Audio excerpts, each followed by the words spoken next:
Hello, very good afternoon. Previous lecture में हम OMC organometallic chemistry का ओवरव्यू लिए थे। तो आज हम स्टार्ट करते हैं एप्लीकेशन के बारे में कि ओएमसी की एप्लीकेशन क्या है, क्यों पढ़ते हैं हम, क्या रीज़न है, क्या होता है इससे। ओके, सबसे पहले एक कंपाउंड आता है। नहीं, हाँ, क्या पढ़ते हैं? एप्लीकेशन। एप्लीकेशन ऑफ ओएमसी की ऑर्गेनोमेटालिक केमिस्ट्री जो है उसका एप्लीकेशन क्या है। ओके, तो सबसे पहले तो हम इसको क्या किस चीज़ में यूज़ करते हैं? पॉलीथीन को, जो पॉलीथीन हम यूज़ करते हैं, पॉलीथीन जो है उसको पॉलीथीन को यूनिफॉर्म बनाने में, यूनिफॉर्म बनाने के लिए, बनाने के लिए क्या क्या यूज़ करते हैं बनाने के लिए? जिगलर, एक सेकेंड, जिगलर नाटा कैटलिस्ट का यूज़ करते हैं। नाटा कैटलिस्ट क्या होता है? जिगलर नाटा कैटलिस्ट TiCl4 प्लस Al 80 का होल थ्राइस, ये है जिगलर नाटा कैटलिस्ट। इसका यूज़ हम कहाँ करते हैं? पॉलीथीन को यूनिफॉर्म बनाने के लिए। हम देखते हैं ना कि जब भी पॉलीथीन होता है उसका एकदम यूनिफॉर्म लेयर होता है। तो क्यों होता है? क्योंकि हम उसमें क्या यूज़ करते हैं? जिगलर नाटा कैटलिस्ट यूज करते हैं। जिगलर नाटा कैटलिस्ट क्या होता है? TiCl4 प्लस Al 80 का होल थ्राइस।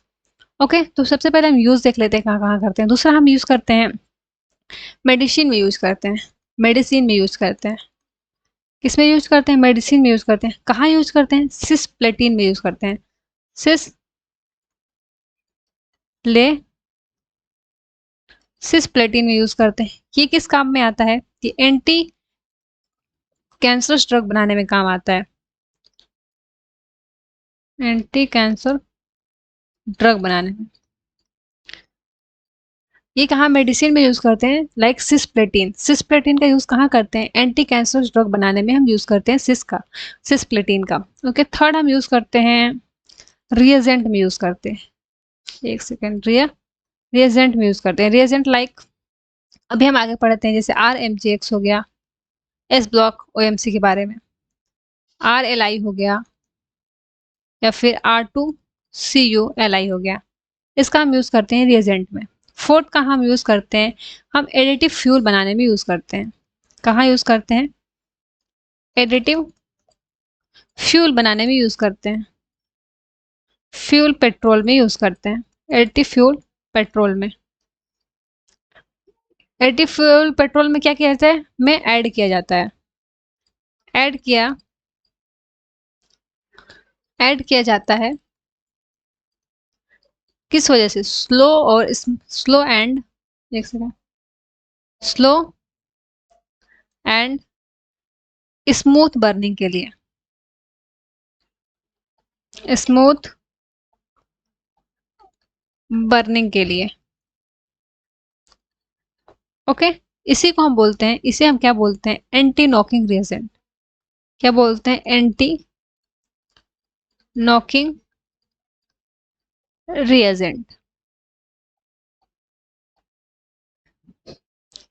या फिर इसको हम बोलते हैं केमिकल भी कहा जाता है। केमिकल भी कह सकते हैं इसको। ओके, केमिकल भी कहा जाता है। ओके, तो क्या क्या देखें हम? यही है इसका चार, और भी होगा लेकिन मेरे माइंड में इतना ही आ रहा है फिलहाल। तो एक तो पॉलीथीन को यूनिफॉर्म बनाने के लिए यूज़ करते हैं। किस चीज़ का यूज़ करते हैं? जिगलर नाटा कैटलिस्ट का यूज़ करते हैं। जिगलर नाटा कैटलिस्ट क्या होता है? TiCl4 प्लस Al 80 का होल थ्राइस। दूसरा हम इसको मेडिसिन में यूज़ करते हैं। मेडिसिन में कैसे यूज़ करते हैं? सिस्प्लेटिन में यूज़ करते हैं। सिस्प्लेटिन क्या होता है? ये एंटी कैंसर ड्रग बनाने में काम आता है। तीसरा रिएजेंट में यूज़ करते हैं, like RMGX, RLI, R2CuLi। Additive fuel petroleum में ऐड किया जाता है। एडिटिव फ्यूल जो पेट्रोलियम होता है उसमें भी ऐड किया जाता है। किस लिए ऐड किया जाता है? उसको स्लो एंड स्मूथ बर्निंग के लिए यूज़ किया जाता है। इसी को हम कहते हैं एंटी नॉकिंग रिएजेंट। अब हम देखते हैं एंटी नॉकिंग रिएजेंट के बारे में कौन कौन सा होता है। पहले बनाया गया एंटी नॉकिंग रिएजेंट TeL। इसका फुल फॉर्म है tetra ethyl ethyl lead. Okay, ये किसका है? Tetra ethyl lead. लेड किसका है? पी ब्लॉक का है, तो ये किसका होगा? पी ब्लॉक ओएमसी हो गया। क्या हो गया? पी ब्लॉक ओएमसी हो गया। अब इसका स्ट्रक्चर देखते हैं।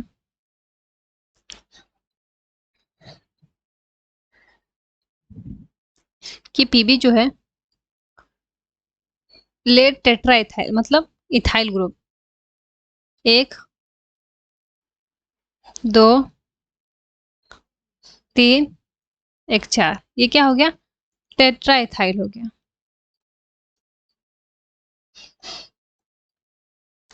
इसको बनाया तो गया, बट इसमें प्रॉब्लम क्या क्रिएट हो गया? इसको बनाया गया किसके लिए? एंटी नॉकिंग रिजेंट के लिए।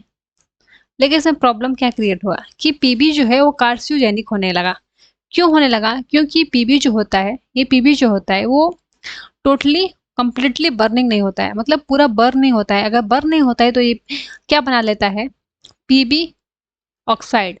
पीबी ऑक्साइड कैसे बनाता है? क्योंकि ये पूरा बर्न नहीं होता है, बर्न नहीं होता है तो इन्वायरमेंट में जो ऑक्सीजन प्रेजेंट होते हैं उससे क्या बना लेता है? रिएक्शन करके पीबी ऑक्साइड, मतलब लेड ऑक्साइड बना लेता है। लेड ऑक्साइड बनाने की वजह से जब इसको हम इनहेल कर लेते हैं, क्योंकि ये नैनो पार्टिकल है, तो इसको इनहेल करते हैं तो मेरे बॉडी में जाता है, तो क्या डिजीज कॉज करता है? कैंसर डिजीज कॉज करने लगा। तो ये मुझे देखने को मिला कि एंटी नॉकिंग एजेंट जो बनाया वो बहुत ही हार्मफुल है। ओके, क्या है? बहुत ही हार्मफुल है। अब दूसरा इसके बाद बनाया एमएमटी। क्या बनाया? एमएमटी। दूसरा क्या बनाया गया? एमएमटी। एमएमटी का फुल फॉर्म क्या है? Methyl cyclo pentadiene pentadiene manganese mag tri carbonyl, ये इसका फुल फॉर्म है। अब इसका स्ट्रक्चर देखते हैं कैसा होता है। इसका स्ट्रक्चर कुछ ऐसा होता है।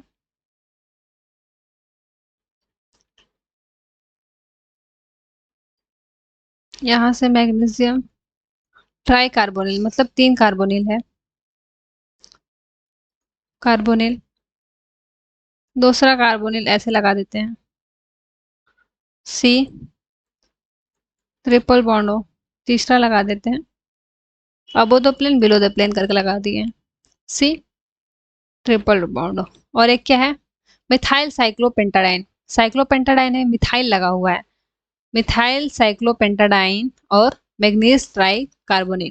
तो ये इसका स्ट्रक्चर हुआ, इसको बनाया गया। लेकिन इसमें क्या दिक्कत आया कि इसको हम एंटी नॉकिंग रेजेंट के लिए बनाए, लेकिन एंटी नॉकिंग रेजेंट है, बट इसमें क्या प्रॉब्लम कॉज हो रहा था कि जहां से पेट्रोलियम निकल रहा था, जहां से क्या हो रहा था? पेट्रोलियम निकल रहा, उसके प्लग को ही खराब कर दे रहा था। ये क्या करता था? इसमें प्रॉब्लम क्या क्रिएट हुआ कि जहां से ये क्या निकल रहा था? पेट्रोलियम निकल रहा था, उसके प्लग को ही खराब कर देता था। उसके बाद हम दूसरा एंटी नॉकिंग रेजेंट बनाए, फेरोसिन। थर्ड क्या बनाए हम? फेरोसिन। फेरोसिन बनाया गया। फेरोसिन, क्योंकि उसमें देखा जा रहा है कि वो क्या कर रहा है, वो नुकसान बहुत ज्यादा पहुंचा रहा है। फेरोसिन का स्ट्रक्चर कुछ ऐसा होता है। यहाँ एफ होता है।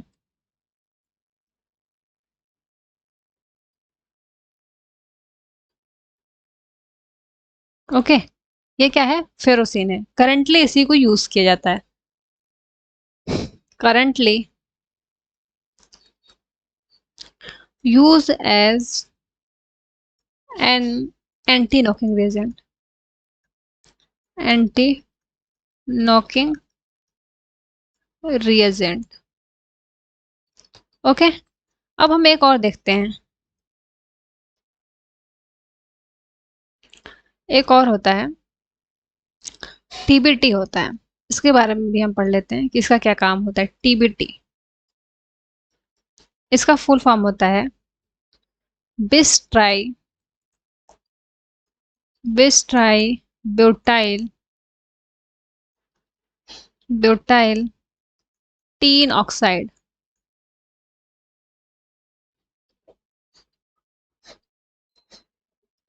सॉरी, ये बिस है। ये क्या है? बिस है। BIS है, बिस। तो इसका स्ट्रक्चर थोड़ा लेंदी होता है, बनाने में मुश्किल होता है थोड़ा। ये 3 निकलेगा। CH3, CH3,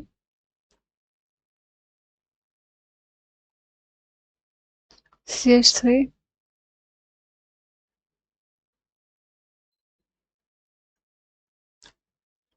1 2 3 4, 1 1 2 3 4, 1 2 3 4 सही है।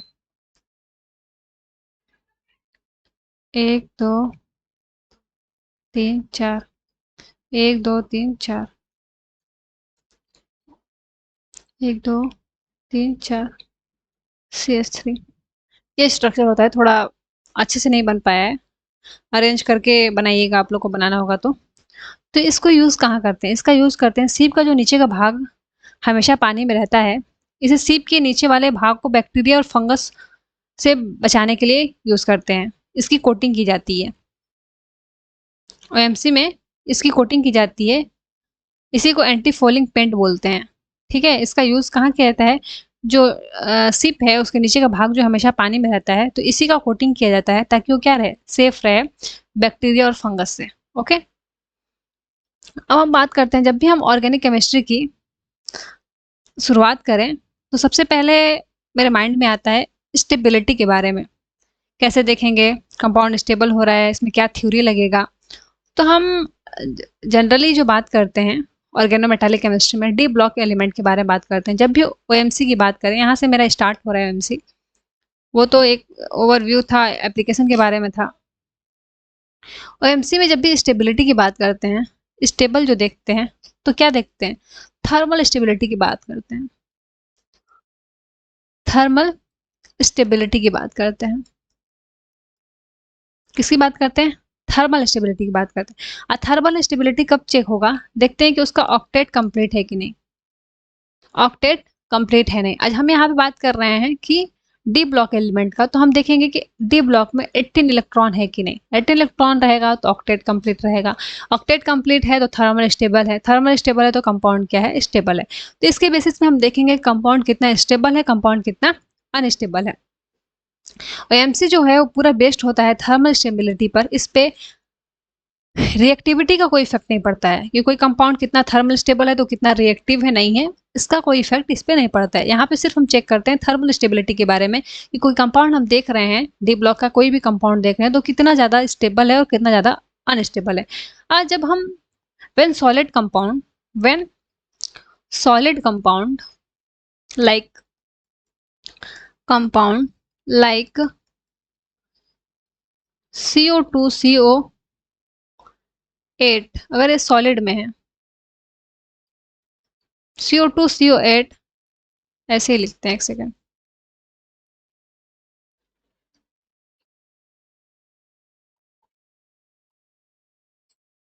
लाइक क्या है? CO2CO8 है। ये क्या है? अगर सॉलिड है तो हम यहाँ पे चेक करते हैं, देन चेक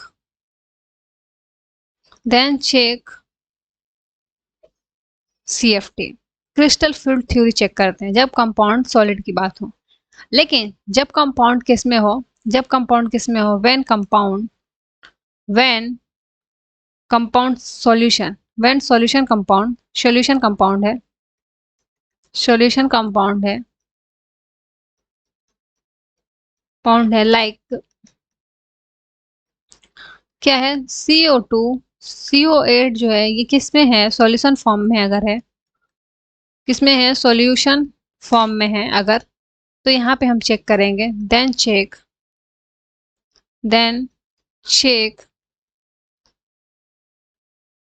MOT। ओके, तो थ्योरी जो है यही थ्योरी है, CFT थ्योरी है और VBT, अरे LFT, अरे सॉरी CFT और MOT जो है वो क्या है? थ्योरी है। इसी थ्योरी के बेस पे चलता है। जब कंपाउंड सॉलिड होगा तो हम CFT चेक करेंगे, क्रिस्टल फील्ड थ्योरी के बेसिस पे चेक करेंगे। लेकिन जब कंपाउंड सॉल्यूशन फेज में होगा, सॉल्यूशन होगा, तो हम वहाँ पे MOT, मॉलिक्यूलर ऑर्बिटल थ्योरी देखेंगे। ओके, तो थ्योरी जो है, थ्योरी थ्योरी जो है वो क्या है, एमओटी, जो MOT and VBT, valence bond theory. Solution जब रहेगा तो ये देखेंगे हम। ओके, यही हम 95% केस में यही देखते हैं। जब क्या होगा, सीएफटी कब चेक करेंगे, जब कंपाउंड क्या होगा, सॉलिड होगा। ये बस 5% कंपाउंड में ही पाया जाता है। ओके, तो हमको 95% पे ध्यान देना है, 5% पे दिमाग नहीं लड़ाना है। तो पहले हम देखते हैं 95% जिसमें आ रहा है उसको हम देखते हैं। अब हम बात करते हैं थ्योरी तो क्या, अब हम थर्मल स्टेबिलिटी की बात करते हैं। कैसे चेक करेंगे, थर्मल स्टेबिलिटी की बात करते हैं। ओके, थर्मल स्टेबिलिटी, तो इसमें हम ई ए एन रूल देखते थे। ई ए एन रूल क्या होता है, इसको सबसे पहले कौन दिया था, सिडविक साइंटिस्ट जो थे, उसने ही इसका डिस्कवर किया था ई ए एन रूल का। लेकिन इसको करने में बहुत ही डिफिकल्टी आ रही थी, तो इसके बाद स्टार्ट हुआ। ई ए एन रूल क्या होता है, लिख देते हैं अभी। ई ए एन रूल जो होता है वो होता है total number of total number electron of, एक second, total total number electron of metal plus donated by ligand. कितना डोनेट कर रहा है लिगेंड, डोनेटेड बाय लिगेंड। इसको करके भी बताएंगे हम। ये है ई एन रूल, लेकिन इसको करने में बहुत दिक्कत आ रही थी, तो फिर एक रूल निकाला गया, वो है 18 इलेक्ट्रॉन रूल। ओके, इसका क्या मतलब है कि वैलेंस, इसमें क्या है, वैलेंस, एक सेकेंड,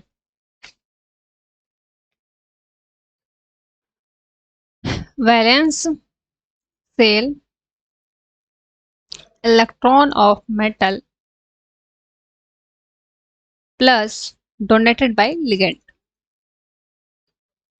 डोनेटेड बाय लिगेंड, ये होता है 18 इलेक्ट्रॉन रूल। ओके, अब हम सबसे पहले देखते हैं ई ए एन रूल और 18 इलेक्ट्रॉन रूल को एक ही जगह कंपेयर करेंगे, देखें किसमें आसानी होता है। ओके, तो यहाँ लिखते हैं ई ए एन, यहाँ पे लिखते हैं 18 इलेक्ट्रॉन रूल। कोई कंपाउंड लिखते हैं, सपोज दैट FeCO5। तो Fe के जो होता है, इसमें ई एन रूल में क्या था, एक बार देख लेते हैं। क्या था, total number electron of metal. ये मेटल जो है उस पर टोटल इसका कितना होता है, नंबर ऑफ इलेक्ट्रॉन इसका कितना है, तो कितना होता है 26 होता है, ये मुझे पता है। प्लस इसका कितना होता है, ये अभी हम बताएंगे कि कौन लिगेंड कितना डोनेट करता है। तो ये दो डोनेट करता है, तो 5 दूना के 10, तो यहाँ 10 हो गया, इक्वल टू कितना है 36। ओके, अब ये है 3D का मेटल है, लेकिन ये तो हम आसानी से कर लिए क्योंकि हमको ज़्यादातर बच्चों को 30 तक मेटल का एलिमेंट याद हो रहता है, तो आयरन का 26 हमको पता था। बट अगर यही कंपाउंड दे दिया OSCO5, तब हमको इसका पता नहीं, OS का ज़्यादातर बच्चों को नहीं पता होगा, तो बहुत मुश्किल होगा। तो हम क्या करेंगे, हमको अभी पता है तो हम लिख रहे हैं 44 plus 10 equal to 54। Compound stable है। ये किसका है, 4D का मेटल है। अगर ये 5D का आ जाए, मेटल अगर इसका आ जाए, RuCO5 आ जाए, तो हमको RU का तो पता है, लेकिन बहुत लोग को नहीं पता होगा। 10 इक्वल टू कितना आ गया, 86। ओके, एक सेकेंड, ये 5D का है, ये है 4D का शायद है। ये ऐसे होगा, सॉरी, ये इसका ये होगा, इसका ये होगा। एक बार हम इरेज करके लिख देते हैं।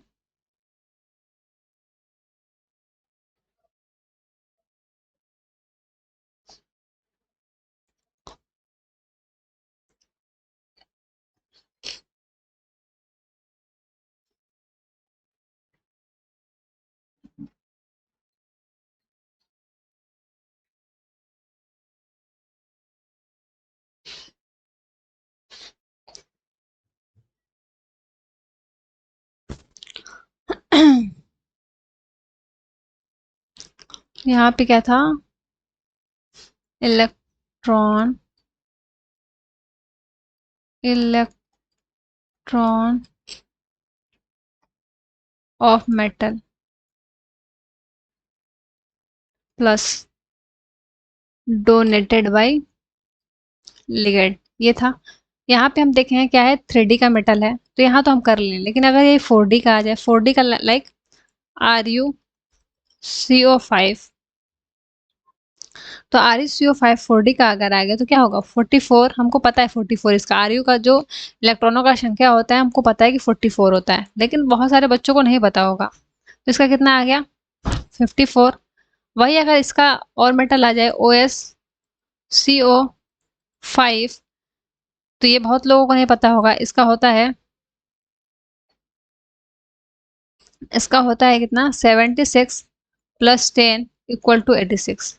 तो इसमें बहुत मुश्किल आ रहा था, हर जो मेटल है उसका हमको इलेक्ट्रॉनों का संख्या पता होना चाहिए तब होता था।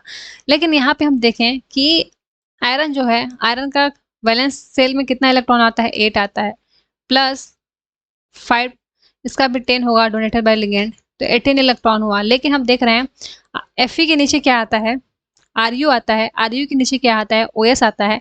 तो ये सबके वैलेंस इलेक्ट्रॉन में कितने इलेक्ट्रॉन होंगे, 8 होंगे।